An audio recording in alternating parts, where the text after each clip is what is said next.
Good evening, everybody, and welcome to Stand Up Guy Radio, episode 18. We're very excited this evening to have a very special guest, Jim Florentine from Crank Yankers, That Metal Show, Howard Stern, Opie and Anthony, and Creeps with Kids. We've got a great show tonight for you. Let me bring in my co-host, Al Romero, ladies and gentlemen. Bring in Al and get the show started. Hey, Al. Hey, buddy, what's up? What's happening, man? We got a great show tonight, huh? Yes, we have Jim Florentine with us. Terrific. Absolutely. Going to be. How are you doing? Okay? I'm doing good, man. Just, I'm trying, I have a couple of things in the works, in case the cruise ship doesn't open up, so I can have something to do, because this thing is staying home doing nothing. It's driving me up a wall, man. I'm a type A personality, but my father was the type of person that he would do anything just to do something. I'm not that way. I have to be interested in what I'm doing, but I have to be doing something because I'm going nuts. So what do you do? What do I do now? Yeah. Well, I put my my poodle skirt on, and I vacuum. Skirt. Yeah, I put my poodle skirt on. I vacuum. I do the dishes while I listen to The Price is Right. So we're going to talk about political correctness tonight, okay? Okay. And I don't want to keep Jim in the waiting room too long, so I'm just going to bring him in. Ladies and gentlemen, please help me welcome to the show, Stand Up Guy Radio, episode 18, with Jim Florentine, everybody. Let's hear it for Jim Florentine, everybody. So, let's be honest, Crank Yankers, That Metal Show, Howard Stern, Opie and Anthony. How does it feel to be on Stand Up Guy Radio, Jim? You made it, Jim. You made it. You're in the big leagues now. I can't hear you, buddy. Hold on. See, this is why we can't have these guys on. This is professional show business here. You got muted somehow. Hold on. Still got. He might have to press a button. I'm going to mute and unmute.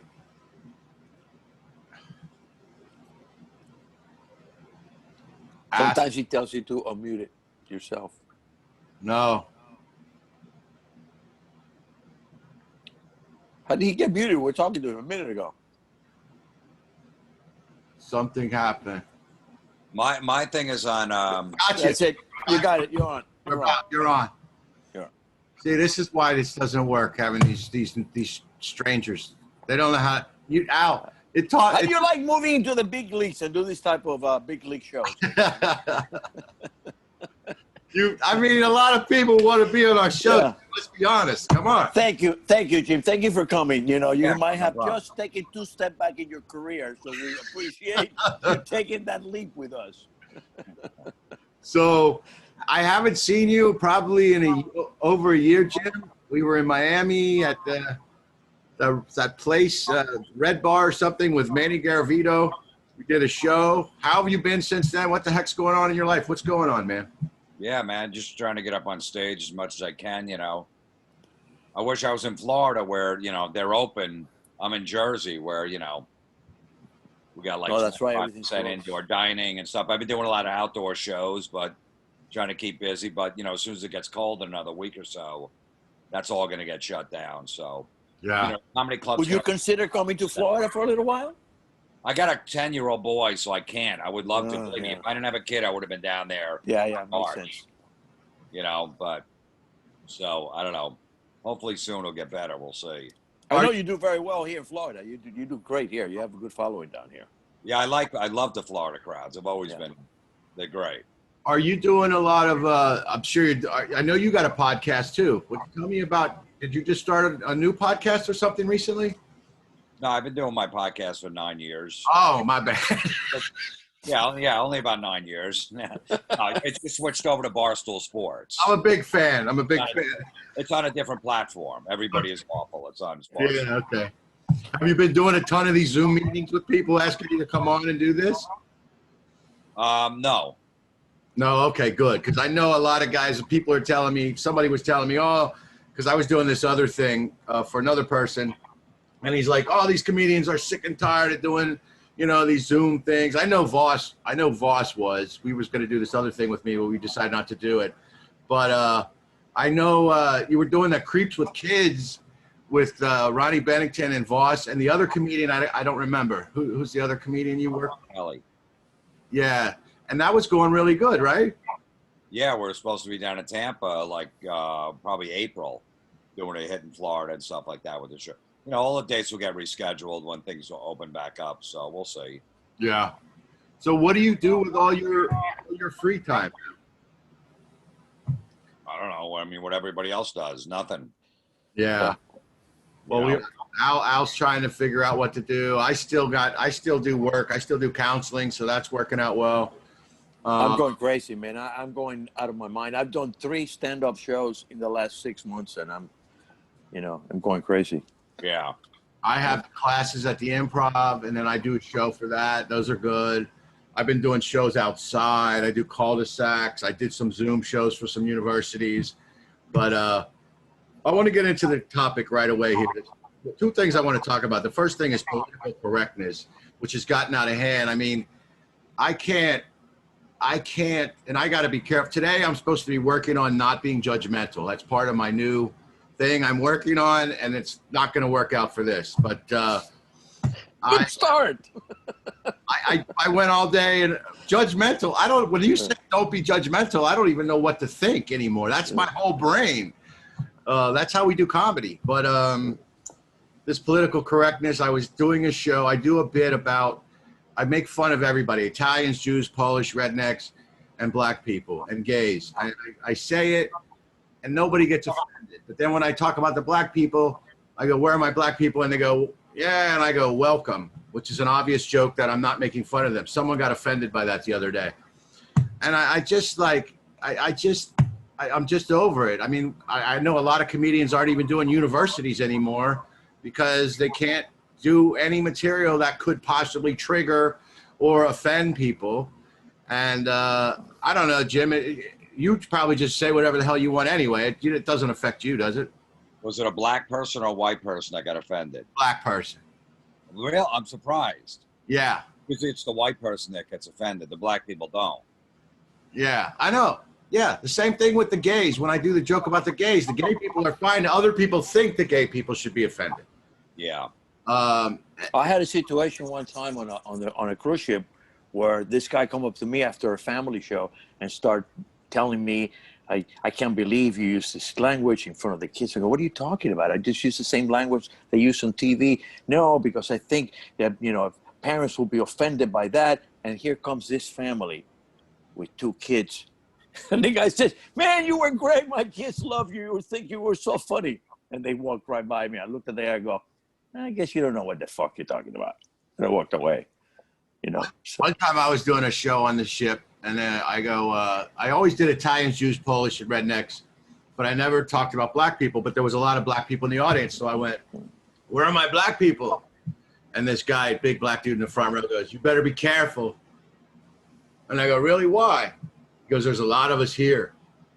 I said, oh, you guys all know each other? Like you're all related? Or, I mean, what's the deal? I'm supposed to think of you as a mob? I thought we were supposed to think of you as individuals now. You gotta make up your mind. You want to be an individual or you want to be a group? Which one is it?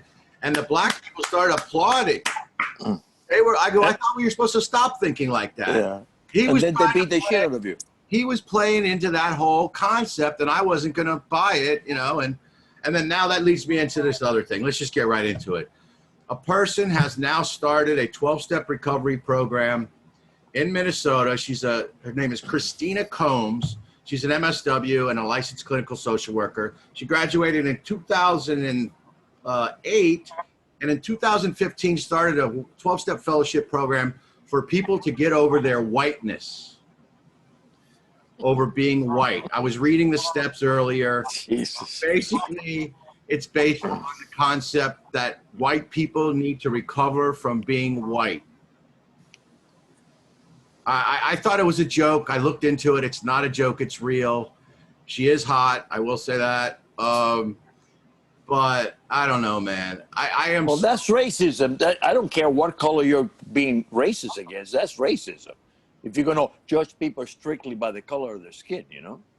I don't know. I'm going to start letting people cut me off in traffic now because they may not have been privileged enough to have good education in driving. You know what I mean? Like now I'm supposed to just feel sorry for everybody. I don't understand it. A 12-step. Hey, Al, will you be my sponsor? Will you sponsor Yes, I will me? be. I will be. I will be the one. I want to go to those meetings, though. I want to go to one of those damn meetings and raise my hand. Hi, I'm Mike, and I'm white, and I'm sorry. It's white people pandering. That's all it is. Yes. It's white guilt. It's what it is. It's white guilt Just and pandering to black people. They don't really believe that. If they believe that they should be living in the ghetto with other black people, but of course they live in the suburbs where they're safe, with alarms in the house and everything else. They don't live amongst them, but they're like, oh, I feel bad for black, but then live in the ghetto. Yeah.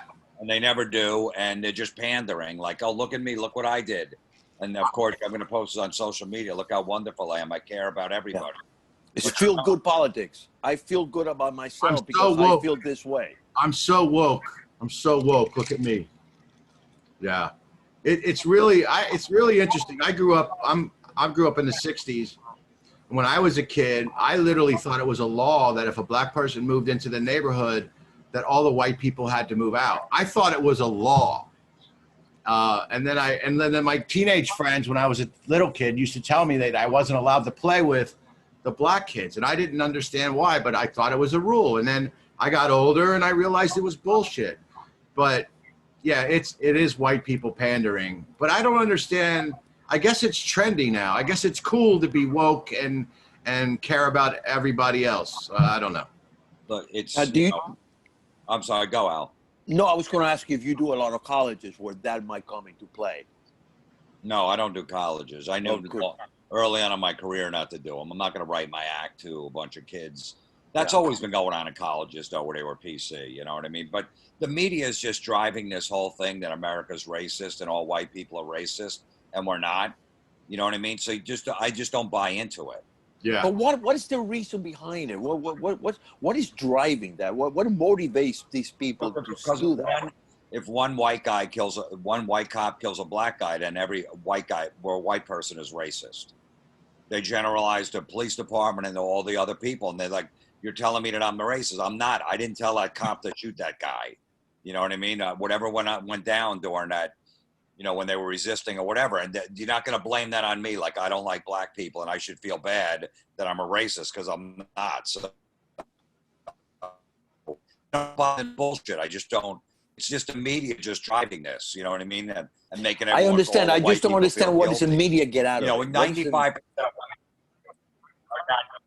95% of white people are not racist. Right. 95% of cops are not racist. There's be a 5% that don't, you know, so they're just focusing on they're nitpicking basically.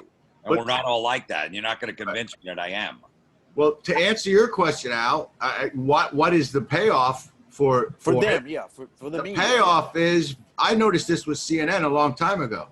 Viewership. They look cool when they're trendy with things that are trendy among the young people.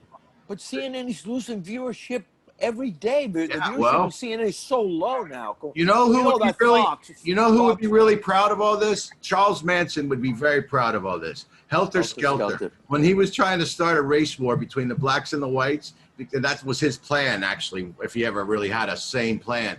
That was his thing. That's what he wanted. And I saw this thing coming a long time ago. It's ridiculous. I don't buy into it. Look, I've been fighting for people rights my whole life. I've lived in places where it was life and death, and these guys come along and they think they're so progressive and new and woke. It's just trendy, man. I actually think, and I don't care if it sounds racist or not. When white kids started liking rap music and acting like black people, that's when I could tell there was going to be a problem. It was kind of like me with the long hair and the rock and roll days and wishing I was British, like the British rock bands. I think they kind of I think the rap music kind of won over these kids because it kind of went against what their parents liked. They jumped the shark. Huh? They jumped the shark. What does that mean? Well, you don't know that expression? It's when something just goes over the top, and it becomes, so overwhelmed that it becomes almost like nonsensical. Right. You know? That's from the episode in Happy Days when they say that when Fonzie had the episode when he jumped the shark, that's when the ratings started going down. Oh. Yeah. Look, I mean, it was like in the 80s, that music, the heavy metal music, all the kids liked it because the parents hated it. Yeah. And then when the 90s came with rap, heavy metal wasn't really in anymore.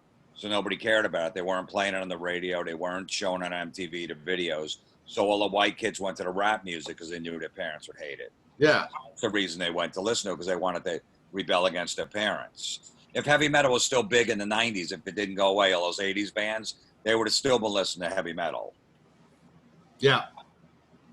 Yeah. So it's a trendy thing with white kids. Yeah, I know that. I mean, with white kids, what it is, what trendy thing.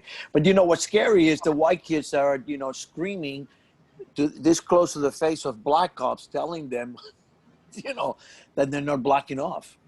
I mean, when some middle class or upper middle class white kid starts screaming in the face of a black cop that he's not black enough and he should be ashamed of being a cop, we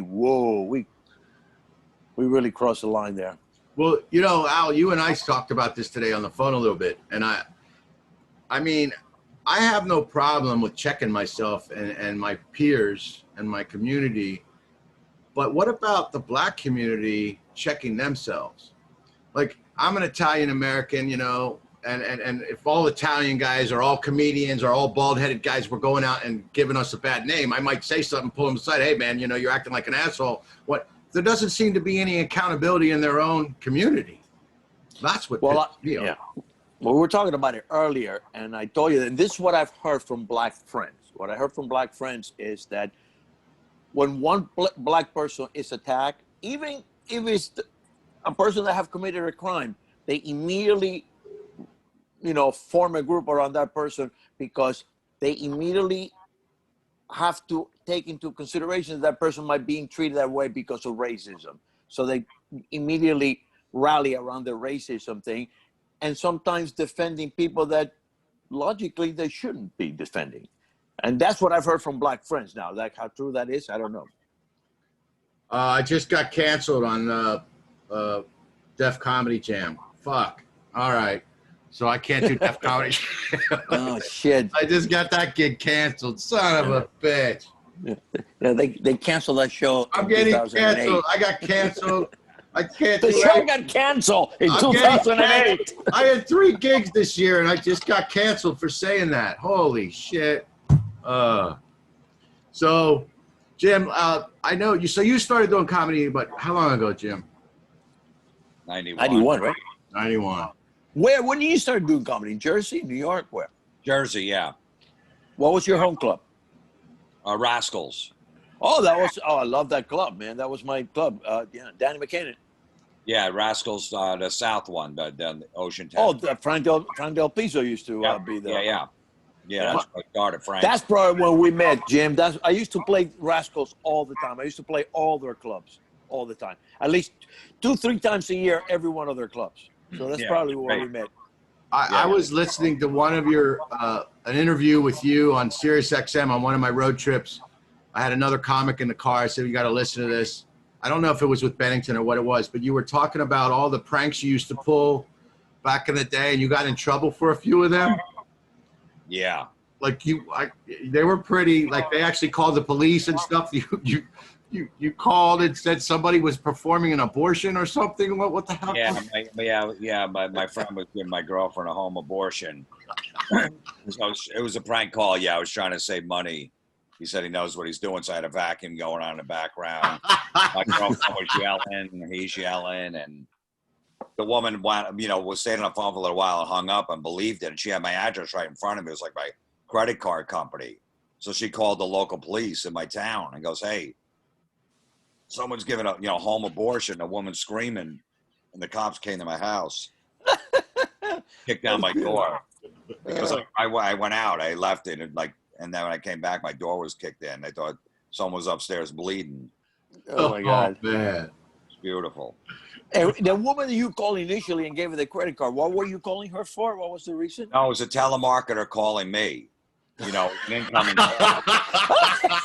That's even better. That's even better. She's like, "What's going on?" I go, Oh, "Yeah, God. my girlfriend, a home abortion. I'm trying to save a few bucks." He knows what he's doing. I trust him. That's great. Yeah. And then we had the vacuum for the sound effect. You know. That's beautiful. So you don't do those anymore, huh? Not really. No, I mean, I kind of did it. I don't know. I don't know if I still have it in That me. got out of your system, I guess. Yeah, maybe. Yeah. Yeah.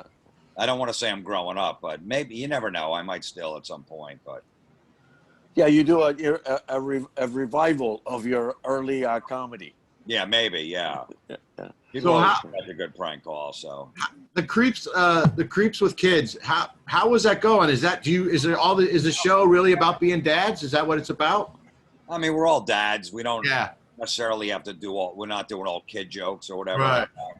Right. But they all know that we're dads, and and then we do a Q&A at the end, and people ask questions about raising kids, and like what would we do in these certain situations. We try to make it funny, of course. So Yeah. So does your son want to be a comedian? yeah, he's been up a bunch of times on stage. He loves it. Oh, awesome. Really? Wow. Yeah. He's all. I think he's all in. And how do you feel about that, if you don't mind me asking? Perfect. He could draw me around. She can be your opener. I can open for him. He can open for me. Whatever order he wants. Yeah. So, Right.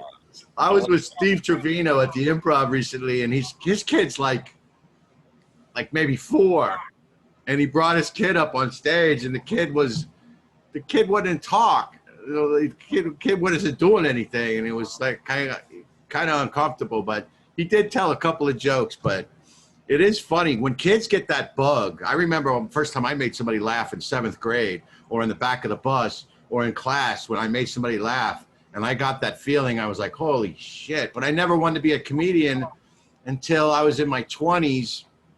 And then I did it once around 26. And I didn't really start until I was in my 30s because I had nothing else going on. I was like, well, I might as well try stand-up. I'm just going to be a stand-up comedian. And I didn't even think I was funny. And then I started winning contests and stuff. And I'm like, what the hell is going on here? It's just a great feeling. And I mean, now that I have to break it down for my students when I teach, it's that oxytocin and that dopamine and that endorphins that you get on stage. It just gets you high. I don't know about you guys, but I literally feel high when I get off stage. Of course, it is a high. Of course it is. Yeah. You still love doing it, Jim, as much as you always did, or more or less, or? I love it. Yeah, I missed it. I missed it when, we couldn't do any shows. I love getting up on stage and telling jokes. It's my favorite thing to do. I've always liked it better than anything I've done. So, and I was itching to do it. I didn't mind the first couple months not doing anything. Gave me a little break, but then I was itching to get back up on stage. Yeah. And what do you before we started doing comedy? Did you go from college or high school for comedy? DJing a radio. I was DJing a rock club. I was doing that. I was DJing at weddings and shit like that. So I was just trying to figure out what I wanted to do. But then once I started doing stand-up, I went on stage one time. That was it. What would you say was the big thing that really took you to the next level? Like, how did you hook up with somebody particular, or start doing a particular club, or? No, I think getting on Howard Stern's show, Oh, okay. Oh God, yeah. He started he liked my prank calls. I had a CD out of prank calls. He started playing them on the air. I got on air, and then just getting on that show and him plugging wherever you're working and building a big crowd up and stuff. Selling out shows and shit like that. That show was so powerful then. Yeah. Oh yeah, yeah. I could imagine that. That was fantastic. And he just picked up your. How do you find out about you? Yeah, I just gave the CD to the producer, and he's like, "All right, if it's fun, good. And he's like, "We'll play." And I was like, "He's never gonna play it." And the next day, he started playing. He's like, "Oh man, this stuff is good. Who is this dude? We gotta have him in." And like a month later, I was sitting in on the show. No. Yeah. Well, part of it, I think, with Jim is your voice.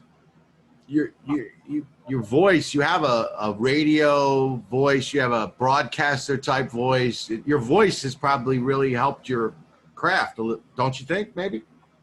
Maybe. I mean, with the calls, I don't know. You know, Yeah. I just, I don't know. You know, it helped me get radio gigs in the beginning, definitely. Yeah. Yeah, On the local station and being on the college radio station and shit like that. But I don't know if it necessarily works for stand-up comedy, but, you know. Well, when I listen to you, I was just watching some of your videos before the show. There's something about your voice that says the tone is like, what's wrong with you? Like, to the audience. Like, it's so matter of fact, like, what is wrong with you? That's what your voice says to me. What the hell is wrong with you? So he's saying his attitude comes through his voice. In You some pick up ways. his attitude through his voice. Yeah. Yeah, pretty much. Like, I just go on stage. I'm like, I don't give a shit. I'm like, this is what I don't like. Yeah. Well, you guys can play along. You guys like it too. You can relate to it. You know what I mean? Yeah. I've always done that. You know, I'm just gonna go up on stage and bring up shit that bothers me. Now you have a little bit. Do you live near Philly at all? No, I'm an hour and a half away. I'm way closer to New York. Yeah, because you have an interesting accent too. I guess it's a Jersey thing. I don't know. But Did you grow up in the South Shore? No, I grew up in New Jersey, Central Jersey, but I lived in Florida for a little while, Fort Lauderdale area. So. oh I yeah, meant South Shore, New Jersey is what I meant. South Shore in Jersey. No, there's no. You mean there's no South Shore, Jersey Shore, maybe? Yeah, Jersey Shore. That's what I meant. Yes. Kind of close to there. Yeah. Yeah. So you remember Confetti's down in Fort Lauderdale? Yeah. I was just over there the other day. Now it's called Gatsby's, and I don't know if you know Gina Savage, but she used. She's down here now. Oh so yeah. I ran into her over at Gatsby's. We did a comedy show there. We're gonna probably start doing comedy shows there. And but I remember there used to be tons of rock bands that would be going in that place. It was pretty happy. Fort Lauderdale is cool. That's where I am now. I've been here 30 years. I graduated from Cardinal Gibbons High School. Really? Yeah. You kidding me? You went to school down here? Yeah. Oh, High school. We moved down after sophomore year. My family moved down to Florida, so I went to Cardinal Gibbons. I went junior and senior year, and I graduated from there. And where'd you go after that? I moved back to New Jersey. I hated Florida. I hated Cardinal Gibbons. Hated it all, and I moved back. And then I wound up moving back down to Florida for a couple of years because you can get laid easily in Florida. I couldn't get laid in New Jersey. Fucking Florida's like Forest Field. You know what I mean? I didn't know your penis was geographically Yeah, it was. predestined. I couldn't believe it. My penis only works in Florida. New Jersey, I don't know why it doesn't work. No, you got to take girls to dinner and you got to take them a movie. You're like, who the fuck does that? Well, you got to go to California. California, you have to do nothing. Yeah, Florida, you don't have to do any of that either. Yeah. So why do you think that girls are different here? What do you think it is? It's the warm weather. It's they're more, I don't know, they come from all over. They're running from somewhere else, some other state. They cause problems, you know, and they're living down there and they're reckless. Yeah. But it's the warm weather. It's just, you know, hardly any clothes, the tan, all of that stuff. I don't know. It's like being on vacation constantly. Yeah. I think Jim started to say that he likes sluts from Florida. Of course. Who doesn't? Exactly. I'm sorry. Stupid of me to bring that up, of course. Al, you need a 12-step fellowship for being a man. Yeah, for go to the comedy club and they would go, hey, stay away from that waitress. She sleeps with all comedians. I'm like, who? That's the one I want to hook up with. Wow. Did you ever do the comic strip down here in Fort Lauderdale? Yeah. That was one of my first clubs ever. I saw Voss there and Jimmy Schubert. And I mean, they had outside, they had that big painting of Robin Williams, Eddie Murphy, and Rodney Dangerfield. I actually had the Robin Williams one when we remodeled it and took it over, but it disintegrated. I couldn't keep it together, but that was one of my first clubs, man, a comic strip down there. That was great. Now it's like a insurance place or something. I don't know. What years were you working the comic strip in Florida? Probably 94, 95, Oh, because you were there when 96. Balazzo was there, right? Yeah. Palazzos, yeah. Yeah. Polly was managing it when I was there. Polly Glazer, right? She gave me my first. Well, what used to happen is somebody wouldn't show up, and they'd be like, "Mike, can you do 20?" I'm like, "Yeah," but you got to pay me. Like, okay, all right, we'll pay you. You got to pay me. Because everybody wanted us to work for. Did you ever work Boca Nuts back in the day before it was New York Comedy Club? Yeah. And Bob Levy used to do that. I used to see him there. I liked Boca Nuts. That was a good club. I liked it, man. The guy shortchanged me and Bob Levy one time. We went back in there. We took his liquor, and then we trashed a hotel room because he didn't give us our money. Who was that? I don't know who it was. I'm not sure. Those are the brothers, the bald-headed brothers that used to wear the wigs? 92, 93. Yeah, that would have been. I know who that was. Yeah. That was Richie then. And would you stay at the Holiday Inn over across the street? Somebody shorted us money, I remember. We went back the next day, go, look, we don't have any money to give you. Like, what the fuck are you talking about? So I remember. So we put some liquor. We're like, we're taking this. I remember I just started out, and I didn't know who a lot of people were, but Rich Voss and Jim Norton were together. And I remember taking them to 7-Eleven so they could get snacks and take them to their hotel. And then when I went to New York, and I was starting out, when I moved up there with that girl, and then we broke up, and I was sitting on a park bench, and I saw Rich Voss walk by, and I didn't want to bother him, so I didn't say anything. And then I told him, like, years later, he's like, why didn't you tell me, dude? I would have took you up to some clubs and this and that. I was like, I didn't want to bother you. But I remember Voss when he was at the comic strip, and he got offered a radio show, like in the Midwest somewhere. And he was trying to decide whether he should take it or not. But I watched him in the comic strip piss everybody off in that club to the point where they were leaving. Everyone was leaving, and he won them back. That's what I remember. He was a master at that. I used to watch him. You know, he took me on the road early on. He saw me at an open mic at Rascals in Ocean Township, and he took a liking to me. But I would love how he would piss a room off and then win him back. Like, he would get groans. Because to me, like, if I got a joke or I got a groan, I'm like, oh, man, I'm not going to win this crowd back. And Boss was amazing at winning that crowd back in 2 seconds. I know. I think he will do it on purpose. I think he did it on purpose. I know. He did. You know, listen, him and Bob Golub used to go to the comic strip and go there, and between the two of them, they used to piss off everybody in the room. Yeah, Bob Golub, another one. Yeah. And then Ronnie Bennington, I was just starting out. We learned from him, like, you could win the audience back. Yeah. I couldn't believe it. People were literally walking away, and he'd start talking to them, and they'd start laughing and sit back down.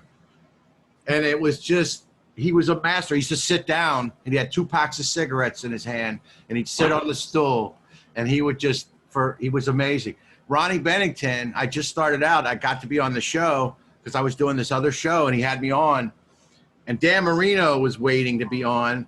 And I remember I was like, hey, Ronnie, he goes, well, tell Dan to wait. I like this kid. Panzeca can stay.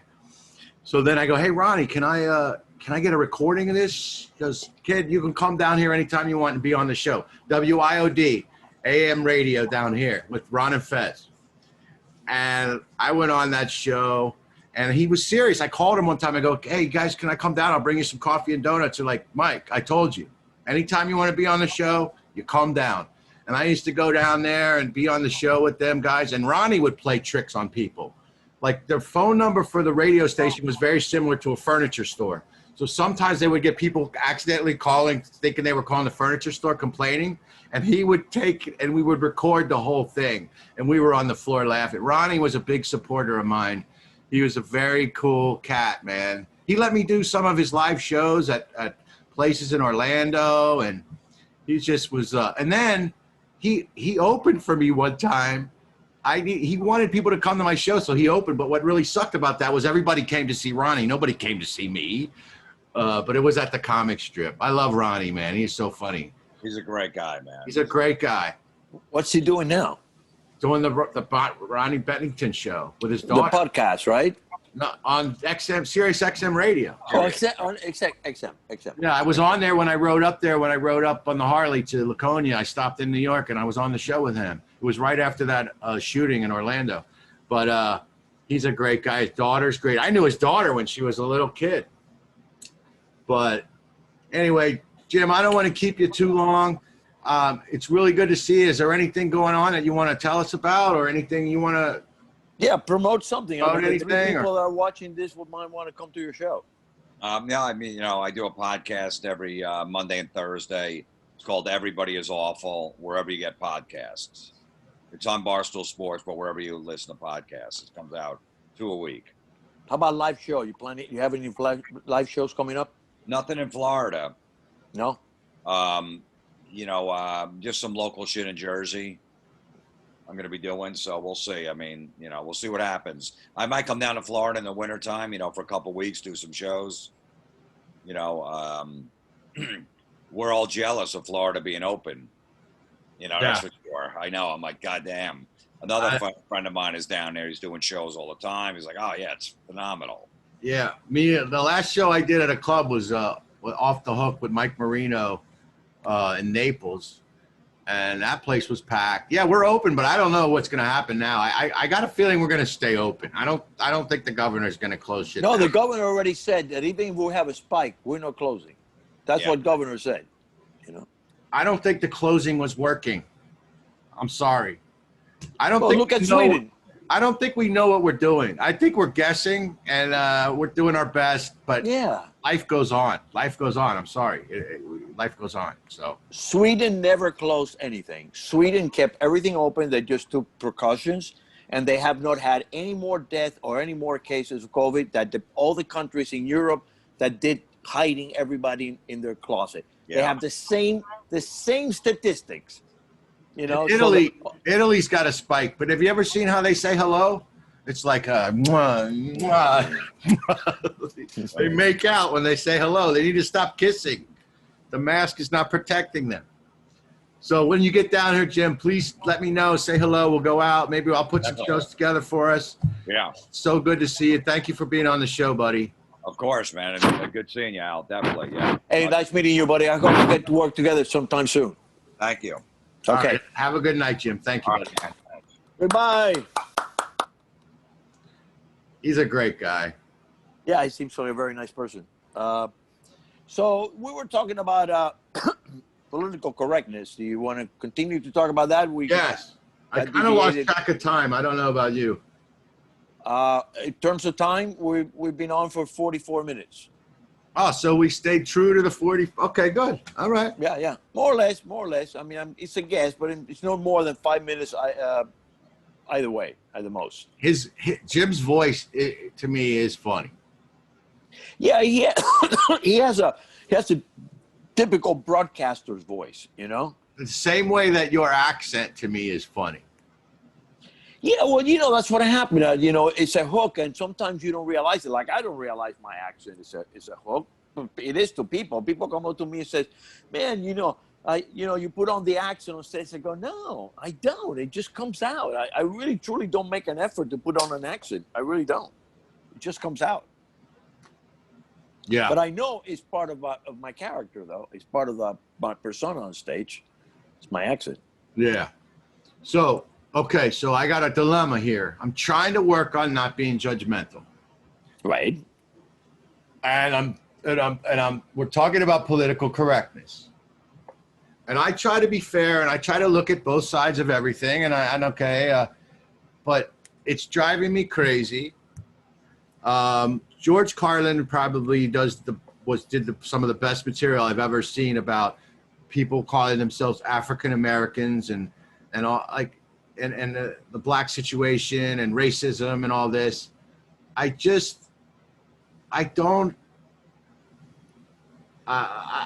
understand what's going on. Am I turning into this old man that doesn't understand the young people? Is that what it is? No. I think that there's a line there, and it's very difficult for a person that is not black like us to see the line or perceive the line.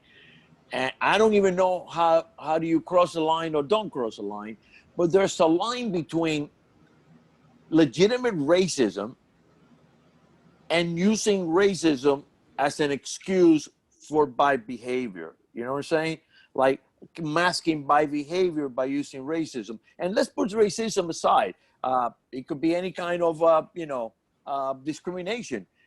And that actually dilutes the legitimate discrimination for people of color or people of other ethnic groups.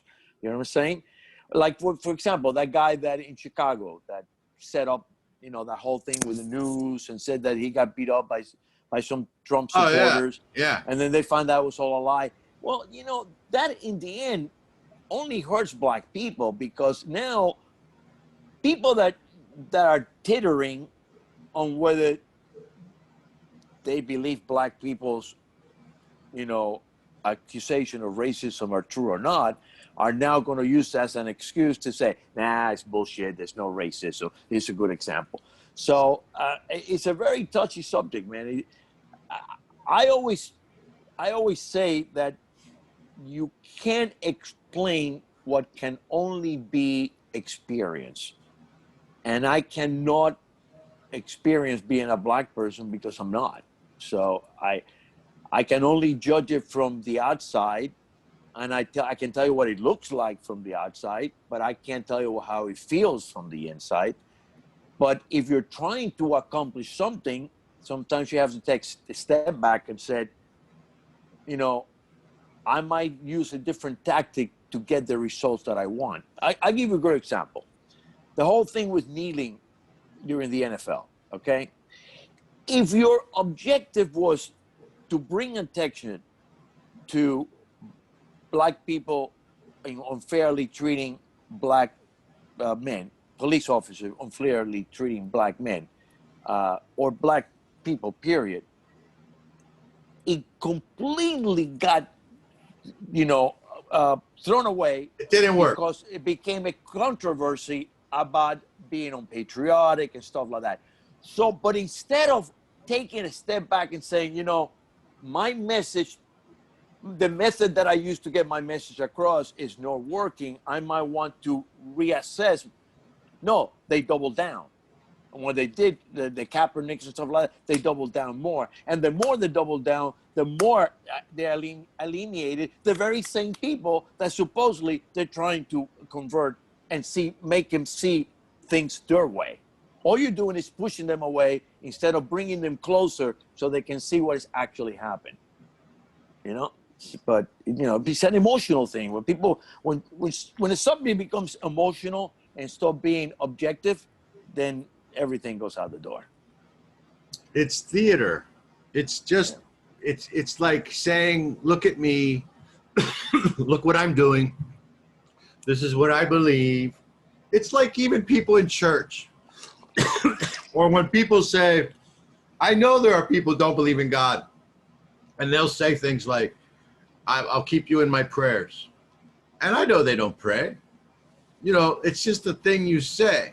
Right, exactly. Well, listen, I don't know what discussion that I was having with a person the other day, that they were arguing that if you say drop dead, it's the same thing if you say to somebody, I hope God strike you dead. And it's not. It's not.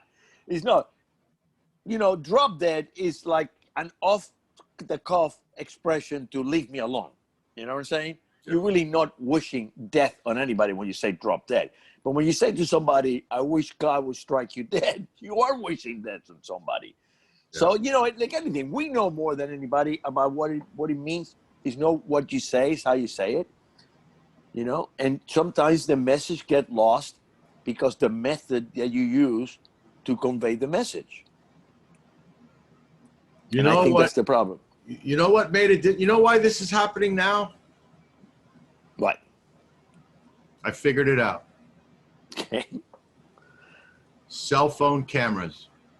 Oh, well, I'm sure that definitely have increased the situation, because now we see things, and everything you see is not exactly how it happened, because You can omit things before they happen. You can Right. omit things after they happen. Right. You can shoot things from an angle that shows something different than that the whole picture. Right. So a picture tells 1,000 words, but doesn't tell all the words. I feel about that. I feel the same way about the woman in Central Park a bird watching man asked her to put her dog on a leash, which is the law, and she went nuts. You got to watch the video. She practically strangled their dog. I'm like, who's going to call PETA? Somebody needs to call PETA. And she said, I'm going to call the police and tell them that an African-American man is scaring me in the park. So she literally said, I'm in the park. She sounded hysterical. She was totally acting. I'm scared. A black man, an African-American man is filming me, and he's threatening me in the park. So she literally did that because she believed she would get a better reaction from the police, a more desired reaction, because he was African-American. She definitely is a racist. Don't you think?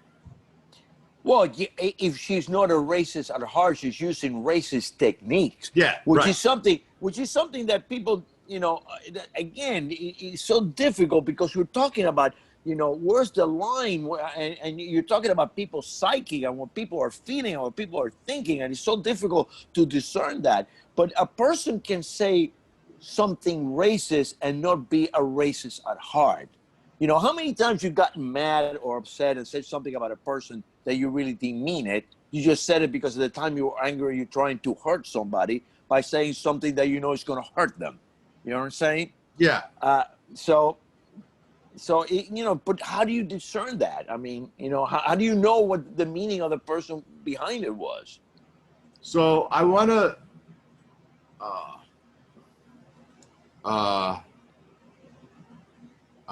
look at something. Hold on a second.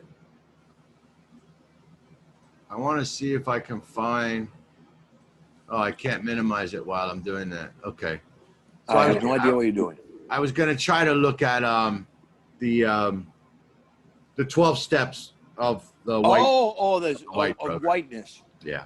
You see, that's just plain old racism. I don't care what color you are denigrating or putting down or trying to ostracize is racism. Okay.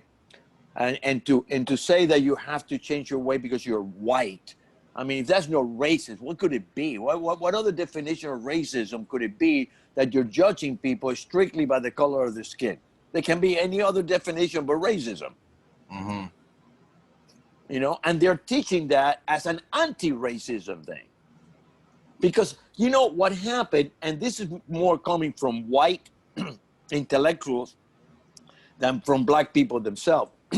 But there's this understanding, this undercurrent belief that you can only be a racist if you're white. Like minorities cannot be racist, which is a stupid and ridiculous statement because anybody can be racist. You know what I'm saying? It doesn't make a difference what economic status is or what, Can you see it on the screen right now? Yeah. All right. I see it on the screen. I don't see me, but I see that thing on the screen. You're still here, but let me go and see if I can find what I'm looking for here. Okay. Here, hold on a second.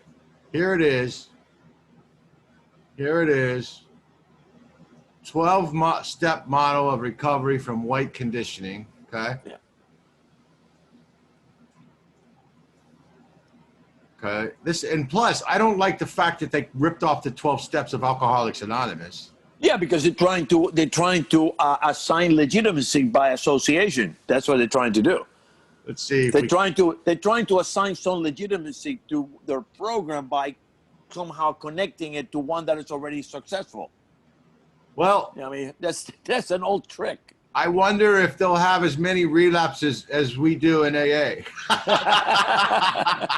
So this is white supremacy. This is what white. That's a great movie, by the way, American History X. Have you seen it? Yes. That's a good movie. This is her. Yeah. I think this is her. That looks more like a Donald Trump daughter. Oh, did you see? Hey, by the way, did you see the woman during the debate? The black woman or Puerto Rican woman? In the back. Dominican. Yeah, in the back. Yeah, Dominican, yeah. When they interviewed her on Fox, dude, her dress was so low cut. Her boobs were so big. Her cleavage was so pronounced that I almost had to change the rating of Fox News to R-rated. It was so bad. They literally had to keep putting up stuff like it was ridiculous. Everyone kept forgetting the question. So here's the steps. Here, let me find the steps. Hold on. Because I know a little bit about this. Hold on. There it is. Steps. Step 1. We admitted we had been socially conditioned by ideology of white supremacy, that our minds were subject to racial bias, often unconsciously so. Okay? I don't think a lot of people are going to admit So basically what you're telling me, some socialist is telling me what I'm thinking. Yeah, They're making an assumption that because I grew up within a certain community, right. that I have turned out to be that way. Isn't that the same thing as saying that if you were raised in the ghetto, you have no choice but turn out to be a criminal? Isn't that basically the same thing? Isn't that racism only in a different perspective? I had a client in group the other day tell me that cops are bad, and this person used the term systematic racism. Right. And I asked the client, have you had many bad experiences with the police? And the client said, no, I've had no experiences with the police. Okay. Step 2, we came to believe, by the way, the step 2 in Alcoholics Anonymous is we came to believe that a power greater than ourselves could restore us to sanity. Right. This says, came to believe that we could embrace our ignorance as an invitation to learn. Okay. Okay, so basically what you're saying is that before I start taking the program, I have to already admit that I know nothing. So I have to put my brain completely in blank so you can fill it with your bullshit. Now, that's what they're saying. If you analyze the words, you have to take a step back and analyze what they're saying. Step 3 in AA is we turned our will and the care of our lives over to a power to God as we understand Him. This one is we develop support systems to keep us engaged in this work. You ever see the right? Let me translate that. Yeah. Put it back. Okay. Let's translate it. Okay. We develop support systems. In other words, we're going to create a group around you that are going to constantly continue to indoctrinate you in believing what we just said. Yes. That's exactly what they're saying. I will let people brainwash me, basically. Yeah, exactly. I will have a group around me that constantly telling me how I should think. Step 4, we journeyed bodily inward, exploring and acknowledging ways in which white supremacist teachings have integrated into our minds and spirits. Okay, this is where I know they're wrong.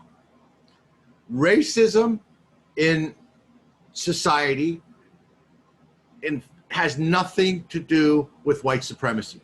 Now, white supremacy in the South, that has to do with racism and white supremacy in the South.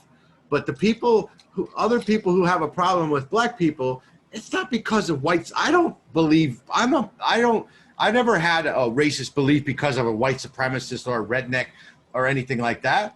I had that belief because of my experience, which I had to reevaluate and look at, because of something I learned in school or my peers. But there was no white supremacy. That's a whole different thing. Now they're throwing in white supremacy and racism are not. Wait.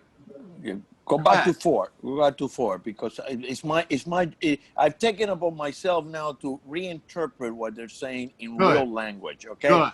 We journey boldly inward, exploring, acknowledging the way in which white supremacist teaching have been integrated. In other words, my homework is to go home and think of all the ways I could possibly convince myself that I've been a racist. Yes. That's exactly what it says. Well, you're good at this, Al. Okay. Let's see. Let's go to 5. We confessed our mistakes to ourselves and others. So yeah, exactly. Step 4 in AA is we took a moral inventory. Okay. Step 5 is when we admit our wrongs. Okay. So we confess our mistakes to ourselves and others. Right. That's your vocalizing once you come out and actually say, I am a racist. So now it's a confession. I am confessed that I'm a racist. I've done all the first 4 steps to get to this point, and I'm already convinced that I'm a racist. So keep indoctrinating me. You know who's going to go to this program? Who? Alcoholics. I'm not an alcoholic. I'm a racist. I can still drink and hang out with black people. I'm not an alcoholic. I'm a racist. We were entirely ready to deconstruct previous ways of knowing as they had been developed through the lens of white supremacy. Okay, yeah. In other words, we're going to erase everything that we've learned up to now by historical, maybe no fact, but by historical knowledge, and we're going to reinvent a new way for you to think, which is you are a white pig. That's basically what it is. It's almost like in the Catholic Church or in Christianity, where you're told that you're born with original sin. Because you're born. Okay. 7, we humbly explored new ways. I like the way they use the words from the real 12 steps too, like to give it credibility. We humbly explored new ways of understanding, proactively seeking out new learning and reconstructing a more inclusive sense of reality. Yeah. In other words, think back at all the things you've done before and reevaluate how you're going to do it differently now. One time I was at a workshop. I had many workshops in my field on diversity and different clients and how to work with different people. And I went to this one, and it was about there was a lot of black therapists there working with black people. And I remember I took my coat off. It was up north, and my gloves, and I put them up on the rack, my leather gloves that I just bought. And I'm like, you know what? I'm afraid to leave them here because someone might steal them. And then I went, wait a minute. Hold on. Am I being racist by thinking that? I'm going to leave the gloves here and trust my black friends. They got stolen. Okay. Yeah, but it have nothing to do with him being black. It has something to do with you being stupid by leaving it outside. Anybody can steal it. Do you know the guy who checked in, the 2 guys that flew into the World Trade Center? Yes. Felt uncomfortable with giving them their tickets, but was afraid to profile them. You know that? Did you know really? that? Oh, They yeah, interviewed, his life is ruined. They interviewed him afterwards, and he said, I felt like those guys were not right, but I was afraid that I was profiling, and I went the other way. Wow. He ignored his own natural instincts because of societal pressures. Okay, step 8. We committed ourselves to ongoing study of our racist biases, conscious and unconscious. I like how they say unconscious, because that means you don't know it. Exactly. You don't know you're racist, but we're here to tell you that you are. We're here to convince you of that. I do not have any white supremacist thinking. I do not think that I am better than a black person. I just expect everybody to do their best. That's where I'm at. I don't think I'm better. I just think that some people are making mistakes. Okay, that's 8. Listen, let me tell you a little story. Right. How I know for a fact that I don't have a racist bone in my body. I got into a fight. I was playing poker, and I got into a fight with a guy. I'm not going to get into the details of the fight. The point is that we ended up actually throwing punches at each other at my old age, which I'm not very proud of. But when we got separated, the guy started calling me all kinds of names. You fucking Cuban. Immediately, you fucking Cuban. What do you get on your fucking rowboat and row back to Cuba, you fucking refugee? The other guy was Jewish. Mike, not once did it cross my mind to attack him for his ethnicity. I could have said, oh, you fucking Jew, I could have come up with all the stereotypical insults and throw him back at him. It didn't even dawn on me to think in those terms, because I don't see in this asshole as a Jewish asshole. I'm seeing him as an asshole that happens to be Jewish. Yeah. You know? So I know for a fact that I'm not racist, because that would have been a typical situation where your inner demons come out because you're mad. The guy hit me, I hit him. Yeah. We're screaming at each other. If my racism is going to come out, it's going to come out under those circumstances, Right. which his this. That immediately his racism came out. I have a similar situation. I was in a situation where someone asked me, let's just say I was away and the state was paying my room and board.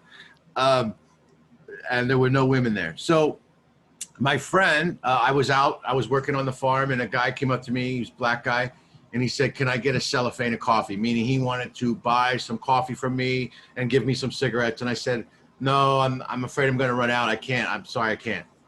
My friend sitting next to me then asked, can I get some coffee? He didn't hear the other conversation. I said, yeah, man, don't worry. I got you, man. I got you some coffee. He overheard it and said, oh, I see how it is. I'm black, so you won't sell me any coffee, but he's white, so you will give him coffee. And I said, what are you trying to say? That because you're black, I won't sell you any coffee, but because he's white? First of all, I don't know if you know this or not, he's half black and he's half white. And the other thing that you don't know, and it's none of your business, he's my friend. But that guy immediately, how did he conclude? Maybe it's because you're fat. Maybe I don't like fat people. How do you ever think of that? No, I tell you exactly what he thought. What he thought, he was mad at you. He'd have no way of getting back at you. You said something that he can clamp onto, and he attacked you immediately under the soft belly of the situation. That's what makes me angry. Step 9, we develop strategies to counteract our racial biases. So, I mean, I got to buy. Basically telling you, we have developed our system to brainwash you. Yeah. So when I you have to buy your books, your tapes. I have to come to all your seminars. I have to buy your face cream. I have to buy your food products, your perfume. And when you leave, you will be convinced that you're a racist. Step 10, we embrace the responsibility of focusing on our impact more than our intentions and interactions with the people of color. You know what? You could take people of color and the race out of this, and this actually would not be a bad program if you just applied it to all people, not exclusively to blacks. We engage in daily practices of self-reflection. That's exactly. Continue to tell yourself you're racist. Convince yourself. It's like a mantra. Keep saying this is after this. Now in AA, they say having had a spiritual awakening as a result of these steps, we tried to carry this message to other alcoholics and achieve sobriety. Here's step 12. We committed ourselves to sharing this message with our white brothers and sisters in order to build a supportive recovery community and to encourage personal accountability within our culture. Yeah. In other words, bring all your white friends so we can convert them too. Oh man, it's so ridiculous. It is. Listen, I will think that Martin Luther King should be turning over in his grave. Because I was a young man. I was in my teenage years, and that speech he gave, when he said, I've been to the mountaintop, and that's where he said, I want my kids to grow up in a country where they're judged by the content of the character, not by the color of the skin. Well, aren't we doing the same thing now? Only instead of using black people, we're using white people as the ones to criticize and ostracize? No, yeah. You know how when I do shows for old people, I make fun of old people. When I do shows for homeless people, I make fun of homeless people. When I do shows for blacks, I make fun of black people. When I do shows for rednecks, I make fun of black people. So that's actually one of my jokes. The minute you said redneck, I knew where you're going with that one, But like, come on, man. Now, it really seriously, it has really crossed the line. And you know what it is? Again, is what we started saying before. When you get to this point that it becomes so ridiculous and people can see right through how preposterous you're being, you're not only convincing people, now you are reinforcing stereotypes. Now you're reinforcing the fact that these people are trying to do me harm, or they're trying to make me feel bad, or trying to make me, make me the focus of their victimhood, me being the victim instead of them. They're transferring the victimhood to me, which is basically what they're doing. That's basically what they're doing. And the problem is now it's becoming one of those topics like religion or politics that we can never talk about with each other. Well, yeah, and you saw that back in the 50s with McCarthyism. McCarthyism wasn't so much how many people were found guilty of being communists and put in jail. It was the threat of being called a communist that people were afraid of. So they totally marginalized you. In the 50s, if you wanted to marginalize somebody and shut them up, all you have to do is accuse them of being a communist. Conversation is over. That's it. You have no point. You have no platform. You have no legitimacy because you are a communist. Nowadays, we have replaced the word communist for racism. You want to marginalize somebody and shut them up, you call them a racist. That's it. Conversation is over. Anything you have to say, I cannot accept it because you're a racist. Why am I a racist? Because I called you one. But you know what I'm going to do now?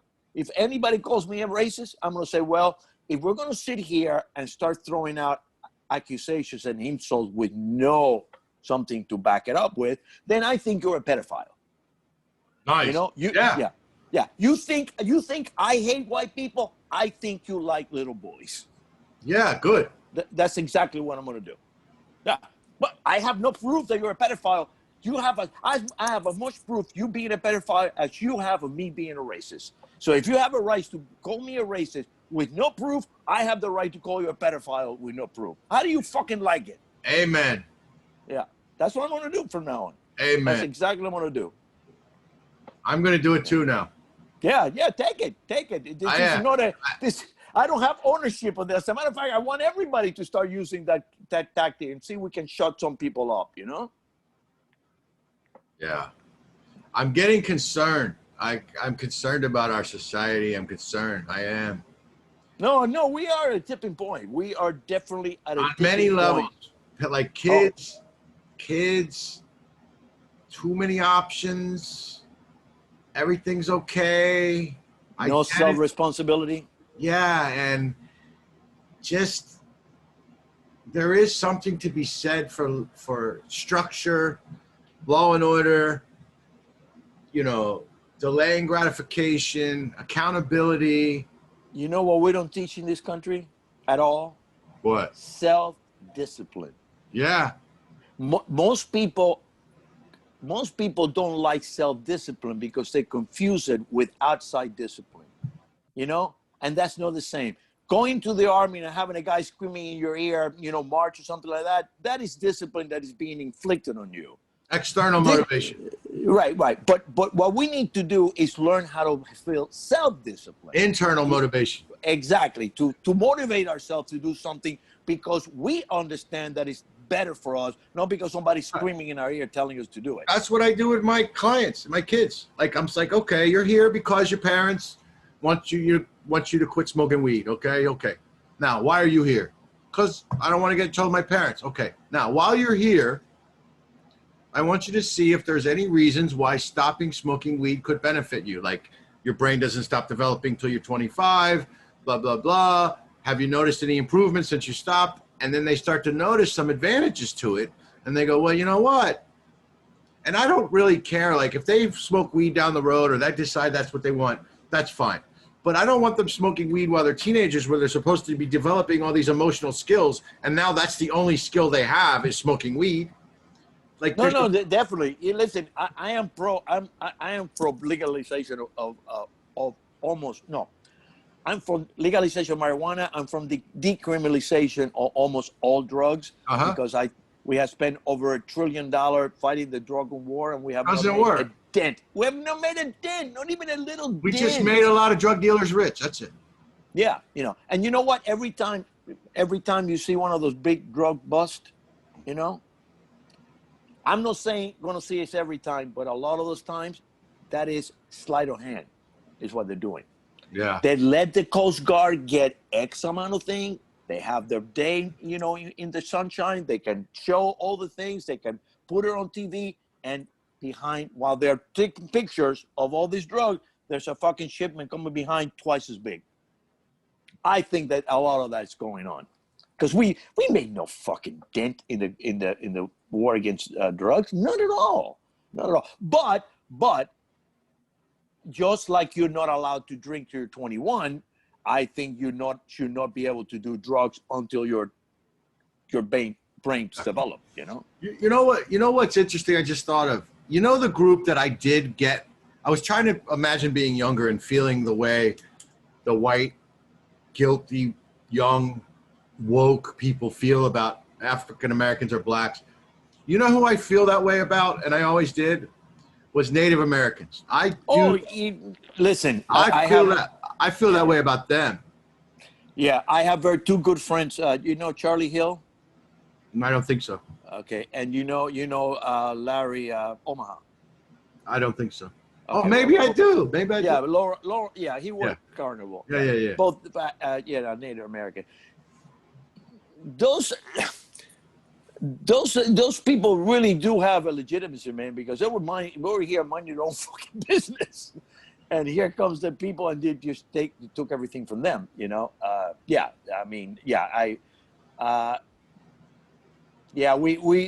did not treat the Native Americans well, and we didn't treat black people well either. I mean, if you bring people black here as slaves, how good can you possibly have treated them?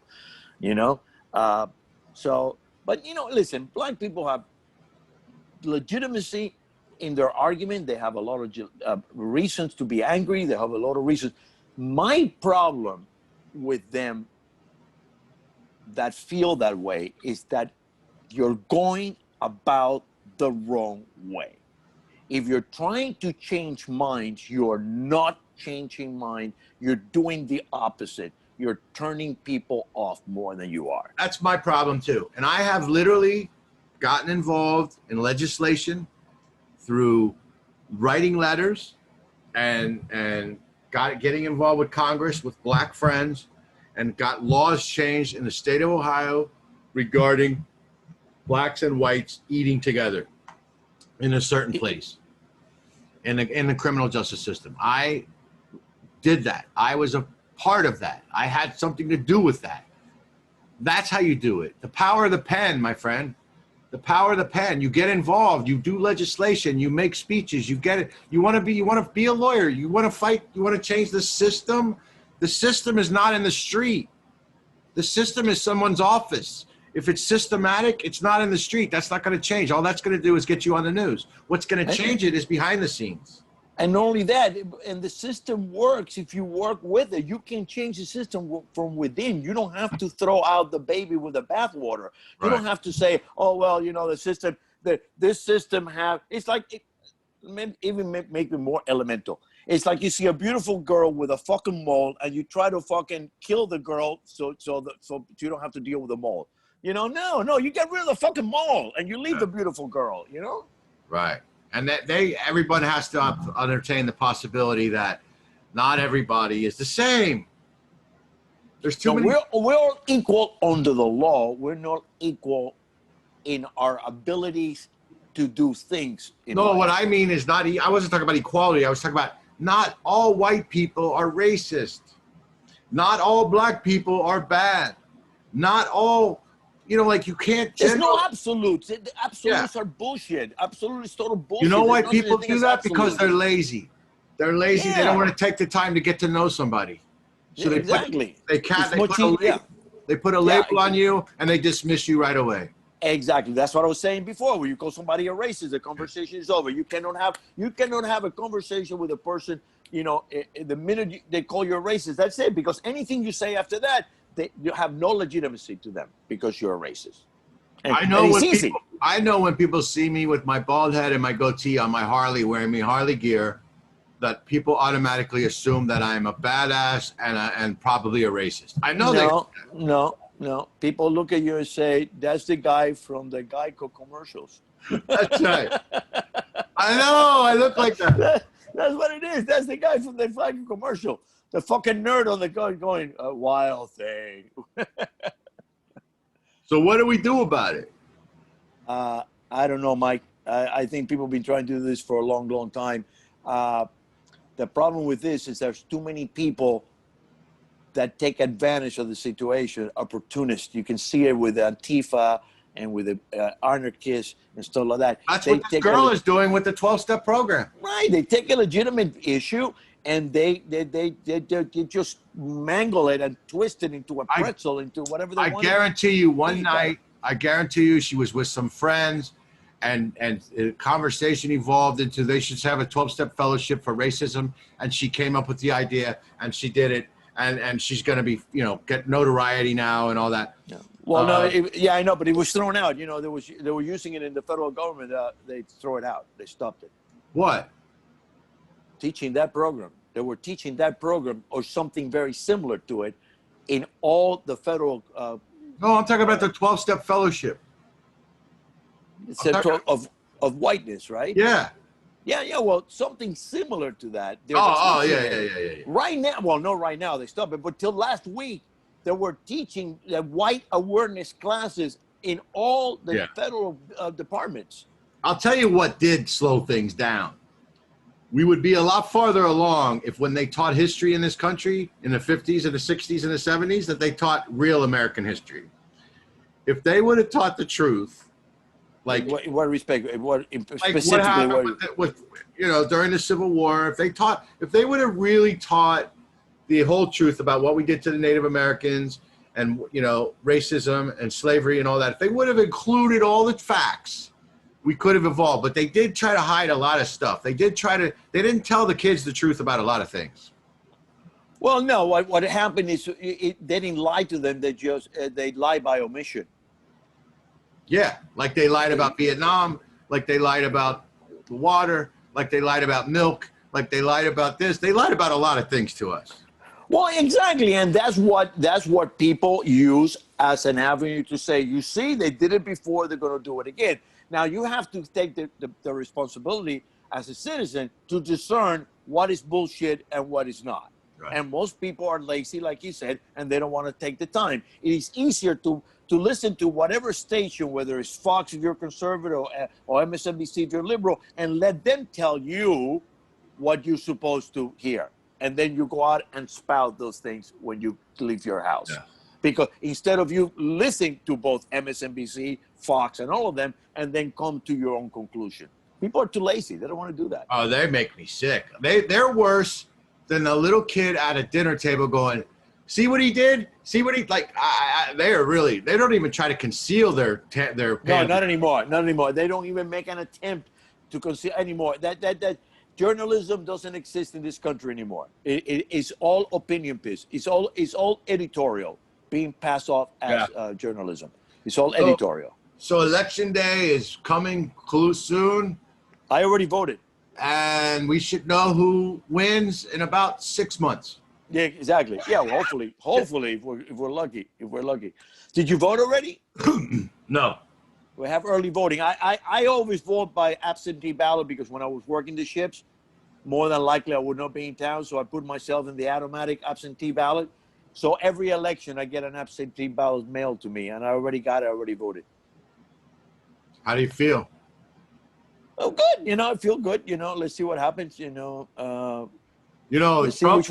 went a little far with the Fauci stuff. What do you mean? He called him an idiot. He said that Fauci was an idiot, and like he just. When did he say that? I didn't see. That was today.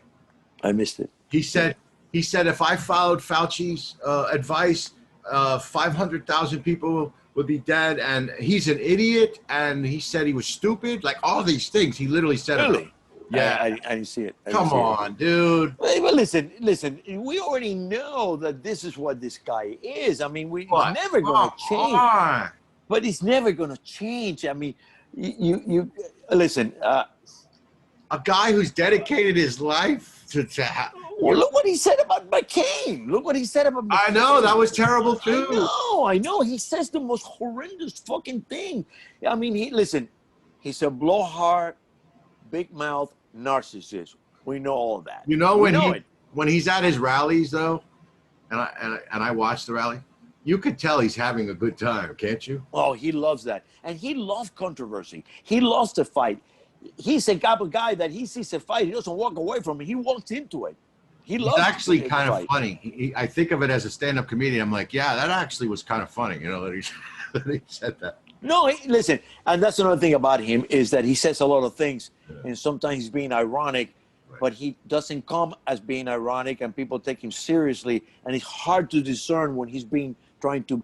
Some things he outright you say it's funny, but sometimes he tries to be ironic and sarcastic, and he doesn't quite come across that way. He comes across differently, Yeah. Well, Another episode. Which one is this? 17? 18, bro. 18. Holy shit. And they say it wouldn't last. 18. Stand-Up Guy Radio. Like us, share us, comment. Thank you for watching. Al Romero, you got anything to say? Yes, vote. Vote your conscience. If you are interested in the 12-step program for whiteness, I will not be sponsoring anybody today. Thank you very much for watching, and good night.